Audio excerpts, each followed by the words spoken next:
Assalamualaikum warahmatullahi wabarakatuh. Banyak sekali pertanyaan jamaah, Ustadz kasih kami channel untuk kajian anak-anak muda. Di antara anak muda berasal dari Aceh, luar biasa, channelnya Maulizul Akbar Nak. Tonton, subscribe, like, share, komen. Assalamualaikum warahmatullahi wabarakatuh.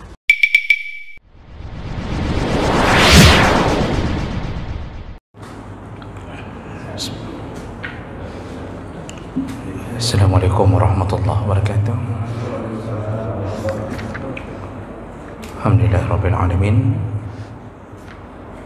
Wassalatu wassalamu ala nabiyyina al-Mustafa Muhammadin wa ala alihi wa ashabihi ajma'in. Amma ba'd.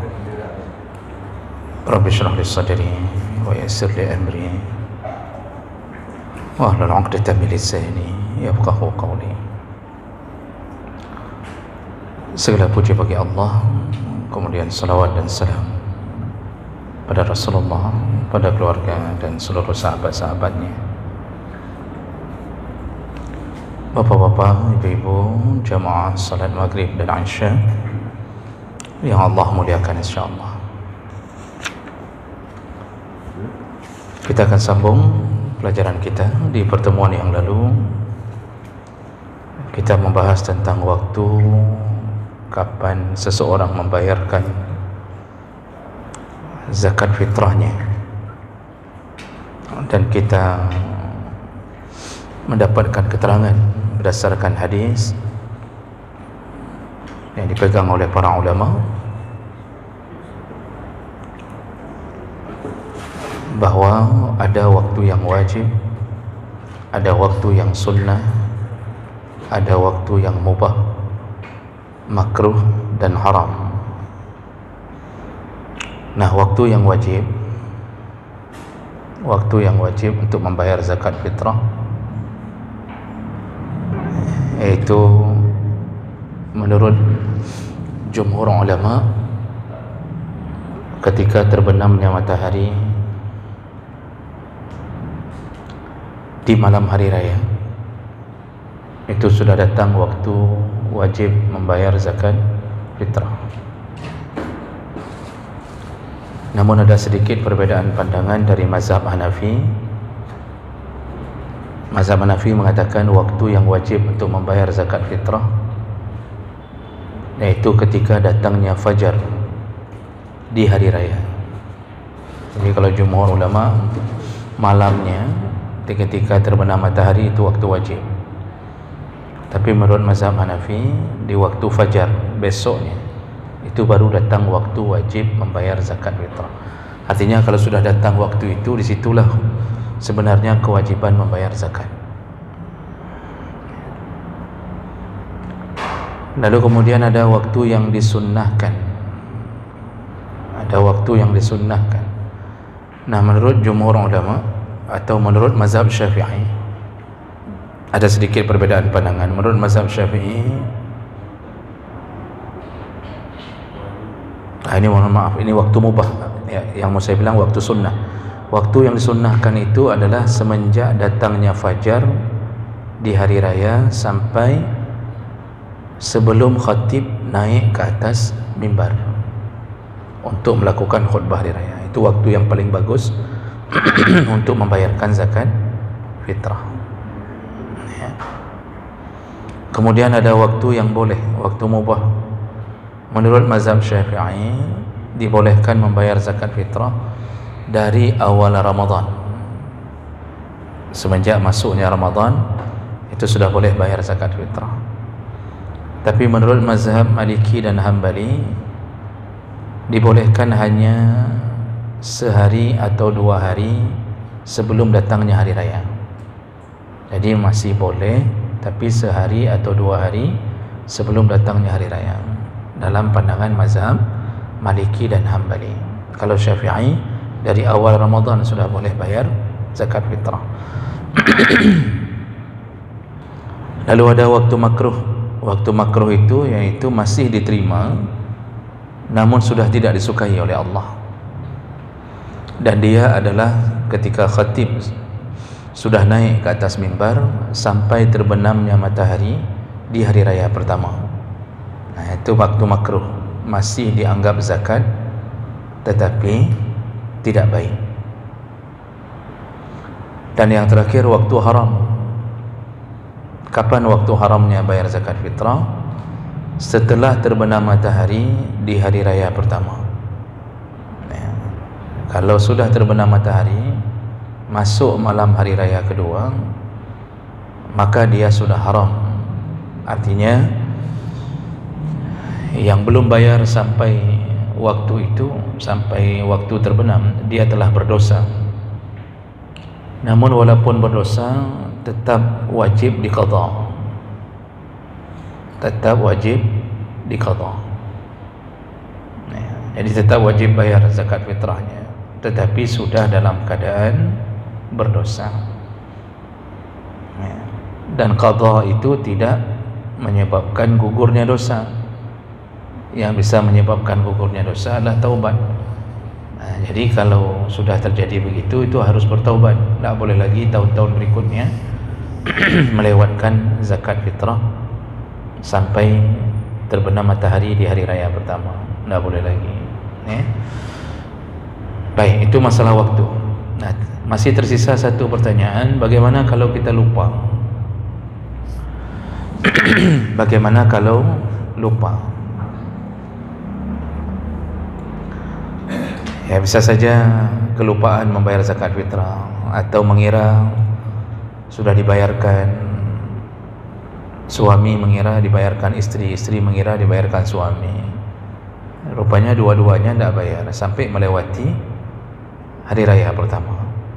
Nah, ini kejadian seperti ini betul-betul lupa, dia tidak dosa, karena sesuatu yang lupa itu tidak menyebabkan dosa, tetapi wajib diqadha, wajib segera bayar. Jadi hari raya kedua bayar. Oh, tidak ada lagi amil yang terima, maka silahkan mendistribusikannya sendiri. Yang tetap wajib bayar, tapi tidak berdosa karena betul-betul dilakukan karena lupa. Baik, itu saya ingatkan dulu sebelum kita melangkah ke judul yang baru.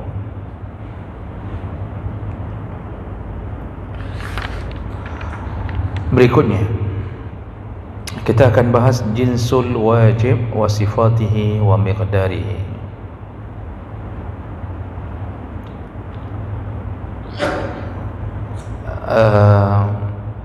Jenis benda apa yang wajib dizakatkan dan bagaimana bentuk atau sifat benda tersebut dan berapa ukurannya.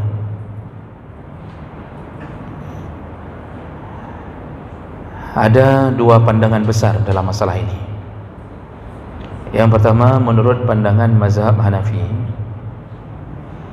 zakat fitrah itu hanya boleh dibayarkan pada 4 macam benda. Zakat fitrah hanya boleh dibayarkan pada 4 macam benda. Ini menurut mazhab Hanafi.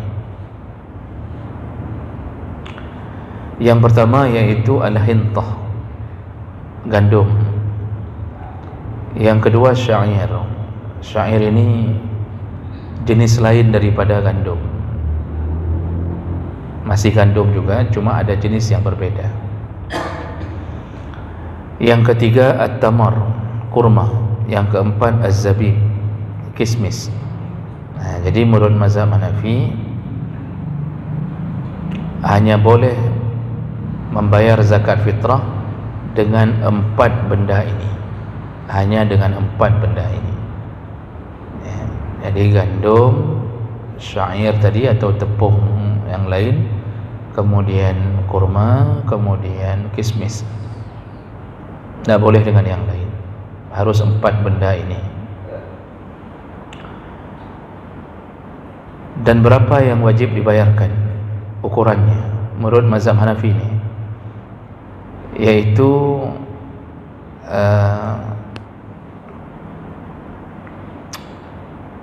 8 liter al-Iraqi. Jadi karena mazhab Hanafi ini, Imam Hanafi dia orang Baghdad, orang Iraq, maka beliau mengatakan ukurannya adalah 8 liter negeri Iraq, atau sama dengan 3.800 gram, sama dengan 3.800 gram.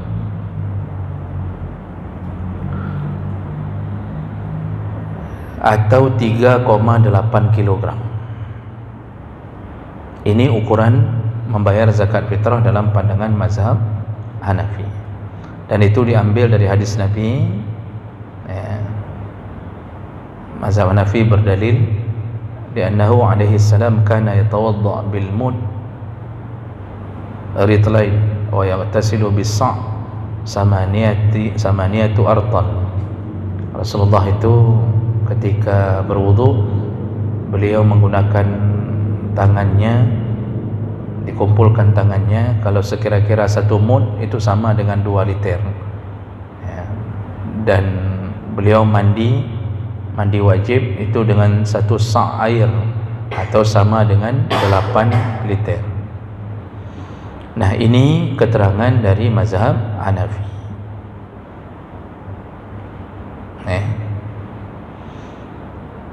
Nah, bolehkah membayar dengan uang?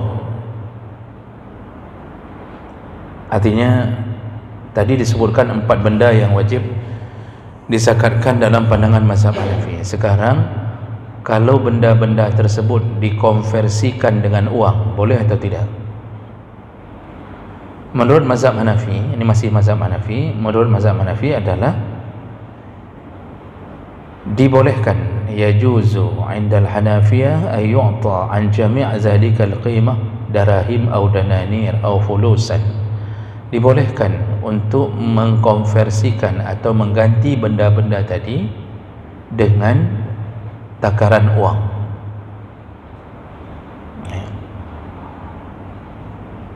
Dan ini dengan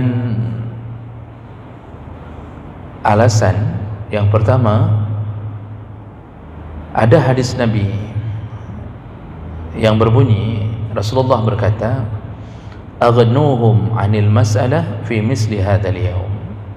Jadi Rasulullah berkata, kayakanlah atau cukupkanlah orang-orang miskin di hari raya. Cukupkanlah kehidupan orang miskin di hari raya. Dan Hanafi mengatakan, nah, mungkin orang miskin itu bisa dicukupkan dengan makanan. Dia baru bisa merasa cukup itu dengan uang. Dan uanglah yang bisa menutupi hajat orang-orang miskin di hari raya. Jadi kalau kita lihat keadaan sekarang, Pak, apa yang disebut dalam mazhab Hanafi bahwa bayar zakat fitrah boleh dengan uang, itu memang kalau kita lihat keadaan sekarang, orang memang lebih membutuhkan uang daripada benda-benda yang kita zakatkan. Makanya banyak orang miskin pun setelah mendapatkan zakat fitrah, dia jual demi bisa membeli minyak goreng, beli daging, beli untuk makanan-makanan di hari raya. Ada yang berasnya kadang-kadang dapat banyak, tapi dia sudah punya beras. Nah, jadi mazhab Hanafi mengatakan yang lebih cocok dibayarkan zakat fitrah adalah dengan uang, maka boleh mengkonversikan benda-benda zakat fitrah itu dengan uang. Makanya ada masjid-masjid yang sudah punya pengetahuan ini, itu ketika waktu membayar zakat fitrah itu memberikan 2 opsi. Boleh bayar dengan makanan pokok yang sudah disiapkan, atau boleh juga bayar dengan uang. Nah, ini panitia masjidnya udah bagus, berarti ijtihad para ulama itu diberikan kesempatan. Namun yang mau bayar dengan uang, karena cuma mazhab Hanafi yang membolehkan dengan uang, ketika bayar dengan uang harus disesuaikan dengan ukuran dari mazhab Hanafi. Tak boleh bayar dengan uang tapi ukurannya disandarkan ke pandangan selain Hanafi, tak boleh. Berapa pandangan Hanafi tadi? Yaitu 3,8 kilogram. Dan 3,8 kilogram itu pun mengikuti makanan yang boleh dizakatkan dalam pandangan Hanafi. Tadi kan pandangan Hanafi mengatakan yang boleh dizakatkan itu kan gandum, kurma, kismis. Jadi kalau kita mau bayar dengan uang harus mengikuti 3,8 kilogram gandum seharusnya, bukan 3,8 kilogram beras. Karena mazhab Hanafi tidak mengatakan boleh dengan beras, karena tadi mengatakan cuma boleh dengan 4 benda. Jadi padum sekilo gandum, Pak. Siapa penjual gandum? Ana yang buka gandum ni Pak. PNS semua ni kayaknya. Padum gandum, Pak. Kalau beras antara 17 sampai 20 ribu lah sekilo. Ini mazhab Hanafi tidak membolehkan dengan beras. Tadi dengan gandum. Makanya waktu kita bayar dengan uang, itu konversinya adalah mengikuti harga gandum. Nah sekarang berapa harga gandum? Ibu-ibu ada yang tahu harga gandum? Ibu-ibu sekarang pun dah jarang masak, dah lebih banyak pesan di Shopee. Saya juga tidak tahu apakah sekitaran 20 ribu per kilo atau bagaimana, tidak tahu harga gandum. Jadi maksudnya kalau mau bayar dengan uang mengikuti mazhab Hanafi boleh, tapi takarannya 3,8 kilogram gandum. Berapa yang kena itu bayar uangnya. Jadi tidak boleh bayar dengan uang tapi ikuti nanti pandangan jumhur ulama, tidak boleh. Ini pahami dulu apa yang disebut oleh mazhab Hanafi. Dan saya lihat Pak di masjid-masjid kota rata-rata sudah sangat bijaksana.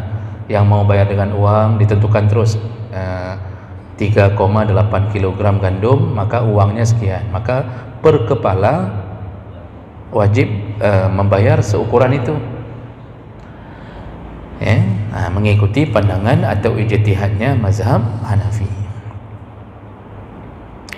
Itu pandangan pertama. Pandangan yang kedua itu pandangan jumhur ulama. Jumhur ulama selain mazhab Hanafi, di dalamnya Maliki, Syafi'i, Hambali dan kebanyakan ulama yang lain. Mereka mengatakan tuaddi zakatul fitri minal hubub wa thimar al-maqtatah. Dibayarkan zakat fitrah itu harus dari bentuk biji-bijian atau buah-buahan. Jadi zakat fitrah itu boleh dibayarkan dari jenis biji-bijian atau buah-buahan yang dijadikan makanan pokok. Jadi kata kuncinya boleh bayar bentuk biji-bijian. Biji-bijian itu kan macam model Pak. Ada padi, palawija, apa lagi, wijen, kacang-kacangan, macam-macam tu yang bentuknya biji-bijian lah, jagung atau apalah. Kalau kita padi atau buah-buahan, ya apa saja yang semuanya dijadikan makanan pokok di daerah tersebut. Karena kita seringnya makan padi, kita makan padi atau makan beras? Makan padi yang sudah dijadikan beras. Maka kita bayar zakat fitrah adalah bentuk makanan pokok kita. Kalau orang Arab, makanan utamanya gandum, dibuat roti, dibuat macam-macam gandum. Mereka makan nasi juga, cuma sesekali, tidak sering seperti kita. Makanya kita bayar zakat fitrah itu dengan makanan pokok kita. Kalau kita makan beras, ya kita bayar dengan beras. Nanti kalau ada daerah yang makanannya sagu, berarti bayar zakatnya boleh dengan sagu. Nah, ini pandangan jumhur ulama. Berapa ukurannya? Kalau jumhur ulama yang menyatakan wajib membayar zakat fitrah dengan makanan pokok, itu menyatakan bahwa ukurannya kalau dikonversikan kepada ukuran modern adalah 2.751 gram dari makanan pokok. 2.751 gram berarti sekitar 2,7 atau 2,8 kilogram makanan pokok. Nah, ini pandangan jumhur ulama. Jadi ukurannya satu sa', ukuran satu sa' orang Iraq, 2.751.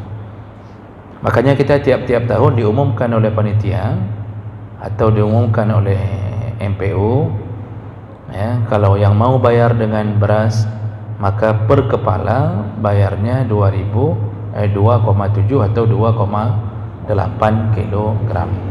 Yang mau bayar dengan uang maka bayarannya 3,8 kilogram gandum, ya, mengikuti takaran mazhab Hanafi. Lalu berikutnya, bolehkah membayar dengan uang? Dalam pandangan jumhur, tadi dalam mazhab Hanafi boleh bayar dengan uang. Sekarang menurut jumhur ulama, bolehkah membayar dengan uang? Jawaban jumhur ulama, la yujzi indal jumhur ikhrajul qimah an hazihi al-asnaf. Tidak boleh mengkonversikan benda-benda yang boleh dijadikan makanan zakat tadi, iaitu berupa padi macam-macam, yang penting makanan pokok, tidak boleh dikonversikan dengan uang. Artinya tidak boleh bayar dengan uang, harus bayar dengan beras, dengan makanan pokoknya. Kenapa begitu? Karena hadis yang lebih kuat itu mengatakan tentang kewajiban membayar dengan benda yang berbentuk makanan pokok tadi.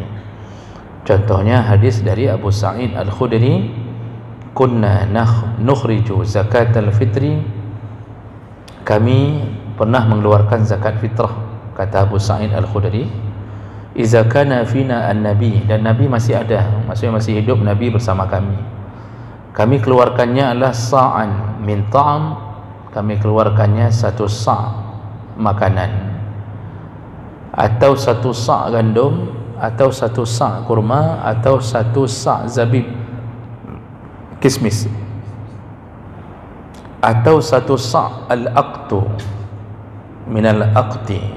Aqti itu keju, satu sa' keju, karena orang Arab dari dulu pun sudah mulai memproduksi keju. Jadi hadis ini juga didukung oleh beberapa hadis yang lain yang menyatakan di masa Nabi itu semua keluarkan makanan. Oleh karena itu jumhur ulama melarang mengeluarkan zakat fitrah dengan uang, mengingat tidak dilakukan di masa Nabi. Kalau tadi mazhab Hanafi mengatakan boleh dengan uang, kenapa? Pertimbangannya Nabi pernah mengatakan, cukupkanlah fakir miskin di hari raya, buatlah mereka senang, cukupkan kebutuhan mereka. Dan mencukupi kebutuhan fakir miskin di hari raya menurut mazhab Hanafi tadi tidak bisa dengan memberikan beras, gandum atau sesuatu, tidak. Mereka butuhnya uang untuk mereka bisa belanja macam-macam. Jadi itu pandangan mazhab Hanafi. Jumhur mengatakan tidak boleh karena tidak ada dalil yang Nabi membolehkan dengan uang. Padahal di masa Nabi sudah beredar uang, yaitu berupa dinar dan dirham. Dinar dari emas, dirham dari perak. Tapi Nabi tidak membolehkan membayar dinar dan dirham. Disuruh bayar tetap dengan makanan pokok. Jadi kalau begitu, jumhur ulama menyatakan wajib dengan bendanya. Jadi ada dua pandangan dalam masalah ini. Ya, dengan begitu kita jangan menutup keran dalam urusan ijtihad ini. Ya, jadi bapak-bapak yang menjadi panitia zakat fitrah nanti, itu selama masih ada ijtihad seperti ini, ya buka saja dua-dua keran tadi. Ya, yang mau bayar dengan beras silahkan, yang mau bayar dengan uang silahkan. Kalau kita pikir-pikir mana yang lebih mahal, ya bayar dengan uang lah lebih mahal, karena harus mengikuti pandangan mazhab Hanafi. Jadi kalau dengan beras 2,7 kg 2,7 kg per kepala, kalau kita bayar dengan uang harus ikuti 3,8 kilo. Anggaplah misal 1 kilo gandum 20.000, misal anggap begitu. Berarti kalau 3,8 kilo hampir 4 kilo, 4 kali 20.000, karab 80.000 per kepala. Per kepala. Kalau kita bayar dengan beras, ikuti pandangan jumhur, cuma 2,7 kilo. Kalau beras kita anggap 20.000 sekilo, 2,7 kilo hampir 3 kilo lah. Berarti tidak sampai 60.000 per kepala kalau kita hitung uangnya. Makanya membayar dengan uang itu lebih mahal daripada membayar dengan makanan pokok kita. Jadi kalau mau kita sederhanakan, kalau ada yang murah, kenapa harus cari yang mahal? Nah yang murah, kepu tak minta ada mahal. Ini masalahnya bicara tentang bukan perasaan, ini bicaranya masalah hukum. Adakah yang membayar dengan uang lebih baik daripada dengan beras? Tidak juga, karena dalil-dalil menyebutkan tentang benda yang dikeluarkan. Cuma ijtihad dalam memaknai dalil, itu yang menyebabkan Imam Hanafi membolehkan dengan uang. Jadi jangan mengira kalau lebih mahal bayar dengan uang lebih mahal, lebih besar pahala dibanding yang bayar dengan beras. Itu jangan mengira begitu, karena orang bayar dengan beras pun bukan karena ingin lebih murah, tapi karena pandangan hukum begitu. Sama kayak kita waktu musafir, Pak, waktu kita belajar salat, tentang salat dalam perjalanan. Mana lebih utama kalau sudah waktunya salat, ketika kita melakukan perjalanan, mencukupi syarat untuk meringankan salat, melebihi 90 km, tidak ada niat untuk bermaksiat, lalu kemudian dilakukan di luar kampung sendiri, dan punya tujuan, bukan asal-asalan, punya tujuan. Mana lebih utama ketika sudah sampai waktu salat? Apakah melakukan salat duhur sempurna 4 rakaat atau meringkaskannya, mengqasarkannya menjadi 2 rakaat? Kan itu masalahnya. Dan kita sudah belajar itu. Jawabannya adalah lebih utama qasar daripada menyempurnakan salat. Bahkan menan, bukan karena kita malas mengambil yang 4, tapi mengikuti Nabi kalau sudah dalam perjalanan selalu mengqasar salat. Jadi kalau ada orang yang mengatakan jangan malaslah, cuma kan lebih bagus yang 4 sempurna daripada yang 2, itu pakai perasaan, bukan pakai ilmu. Sedangkan kita mengikuti ilmu berdasarkan suka-suka Allah dan Nabi, bukan suka-suka kita. Kalau ada yang ringan 2 rakaat, kenapa ambil yang 4? Begitu suara hukum. Jadi bukan masalah malas dan tak malas, tapi ilmu yang bicara. Begitu juga dengan ini. Jadi jangan kira kalau sudah lebih mahal ikuti pandangan mazhab Hanafi, pahalanya lebih besar. Enggak. Okey. Jadi ini ukuran membayar zakat fitrah. Yang tidak boleh mencampur adukkan mazhab. Seperti saya bilang tadi, itu tidak boleh mencampur adukkan mazhab. Kayak mana mencampur adukkan? Bayar dengan uang, tetapi konversinya ke beras dalam pandangan jumhur. Jadi dalam pandangan jumhur 2,7 kilo, dia bayar dengan uang, dikonversikan yang 2,7, tidak boleh, karena jumhur ulama nak membolehkan bayar dengan uang. Itu yang tidak boleh. Jadi panitia wajib tolak. Wajib tolak kalau ada orang bawa uang tapi konversinya ke beras. Dia harus konversinya ke 3,8 kilo dalam pandangan Hanafi. Nyan panitia tolak karena tidak cukup syarat. Tidak boleh mencampur adukkan pandangan seperti begitu. Nanti ada juga apa masjid-masjid yang tidak mau menerima uang. Ya, itu terserah panitianya. Tapi kalau di masjid-masjid yang saya lihat di kota-kota atau di masjid-masjid yang sudah bijaksana dalam menyikapi keadaan ini, itu dua-dua keran ini dibuka. Je ni bayar ngempeng ana masalah, tapi ni ikut ke dia. Ni ikut ke dia sah zakatnya. Mau bayar dengan beras, ikuti dalam pandangan ini 2,7 kilo begitu. Jadi dibuka saja keran itu tidak apa-apa. Dan kalau kita pikir-pikir tadi Pak, seperti kita sebutkan, orang yang terima zakat pun kadang-kadang memang lebih butuh uang daripada beras. Karena dia juga kan malam hari raya itu pas dia terima uang beda dengan terima beras. Kalau terima beras Pak, dia simpan. Karena dia juga sudah ada beras. Besoknya dia harus mikir kita beli apa, minyak goreng kayak mana. Tapi kalau kita bayar uang, maka dia merasa hari rayanya. Di malam itu dia langsung ke Cula-Cula Istiqamah, kan? Dia langsung ke Serba 35.000. Dia langsung mengunjungi apa yang kira-kira menyenangkan anaknya, menyewa tajuk peng. Jadi dua-dua ini punya kelebihan masing-masing. Ya, baik, kira-kira begitu tentang bentuk dan bagaimana cara dan ukuran membayar zakat fitrah.